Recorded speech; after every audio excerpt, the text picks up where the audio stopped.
युवा पहलवान है वीरेंद्र यादव। जो वीरेंद्र यादव पहलवान हैं, जो कि मैं समझता हूँ डेफ एंड डम में आज तक के देश के सर्वश्रेष्ठ पहलवान हुए हैं।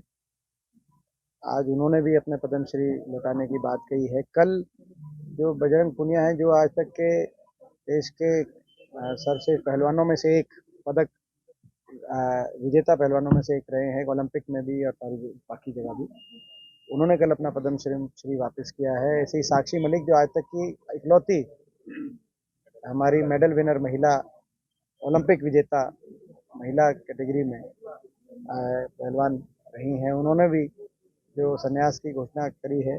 ये सारे संकेत जो हैं, ये खेल जगत के लिए अच्छे संकेत नहीं है, ये देश की प्रतिष्ठा के लिए अच्छे संकेत नहीं है, और ये महिला सम्मान के लिए भी अच्छा संकेत नहीं है। ये बेटी बचाओ बेटी पढ़ाओ का नारा और खेलो इंडिया का नारा, उन दोनों नारों के लिए भी ये कोई शुभ संकेत नहीं है। जो ये सारी आज भी, जैसे मैंने अभी यहाँ पहुँचने से पहले उसमें पढ़ा मैंने मीडिया में, कि वीरेंद्र यादव गूंगा पहलवान भाई की तरफ से जो वक्तव्य आया है, तो ये बड़ा दुखद है। और देश की सरकार इस पे आत्ममंथन करे कि देश की सरकार ने क्या ये सही हैंडल किया है। दुख की बात है कि ऐसे में कौन अपनी बेटियों को खेलों की तरफ प्रोत्साहित करेगा। ऐसा वातावरण, जो एक वातावरण बना था हरियाणा में, पदक लाओ पद पाओ की एक नीति चौधरी भूपेंद्र सिंह हुड्डा जी की सरकार के समय, कांग्रेस सरकार के समय थी, और खेल की तरफ हरियाणा के नौजवान को एक रुचि बनाने का एक बड़ा सार्थक कदम साबित हुआ था, एक वातावरण बना था।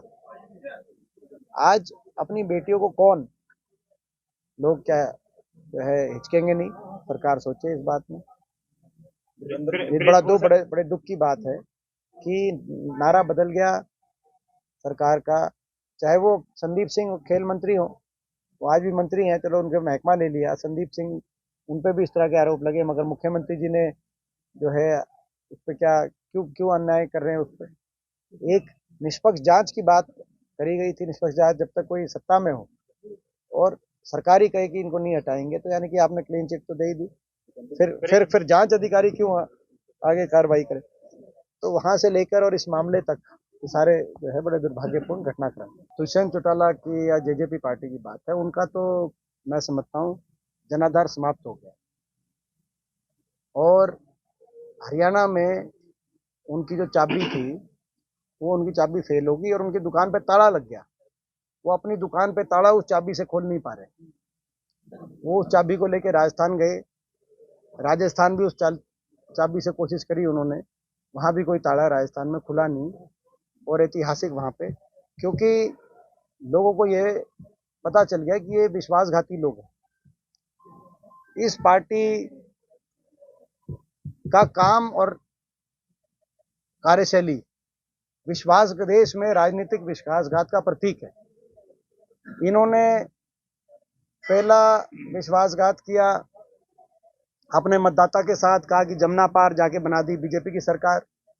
दूसरा विश्वासघात किया बड़े बुजुर्गों के साथ, कहा कि 5100 पेंशन, फिर भूल गए।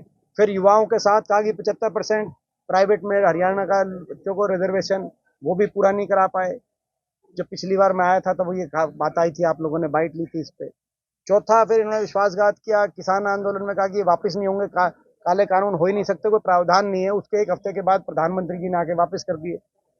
फिर पांचवा विश्वासघात इन्होंने किया खिलाड़ियों के साथ, जो अभी ये पीछे जो चल रहा था, तो उसके खिलाफ इन्होंने बयान दिया।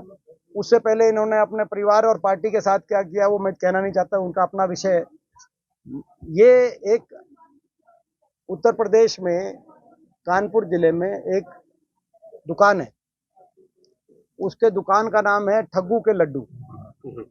ठग्गू के लड्डू, उस टैगलाइन जैसे होती है ना भाई, दुकान पे जो है अपना कि भाई जो है भाई किसी भी उसकी टैगलाइन भी होती है, उसकी टैगलाइन है ठग्गू के लड्डू। नीचे लिखा हुआ है, ऐसा कोई सगा नहीं जिसे हमने ठगा नहीं, ऐसा कोई सगा नहीं जिसको हमने ठगा नहीं।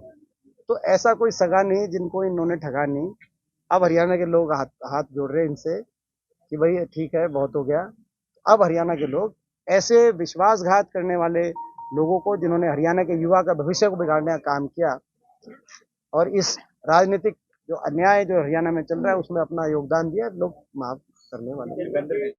अगर ऐसा कुछ हुआ है तो ये बड़ा गंभीर विषय है, इसकी जांच करी जानी चाहिए, कौन लोग जिम्मेदार हैं इसके लिए, और ये स्वीकार्य नहीं है, कोई भी स्वीकार नहीं करेगा इस बात को। तो ये तो मैं समझता हूँ कि किस नीयत से किया गया है पता नहीं, कहीं ना कहीं गुरुद्वारों पर भी अपना कब्जा करने की तो ये अगर जो भी है उस जांच का विषय है। ये कहीं ना कहीं एक गंभीर विषय है और जांच का विषय है, कौन इसका करता है, कौन षड्यंत्रकार है, सारी बातें सामने आनी चाहिए।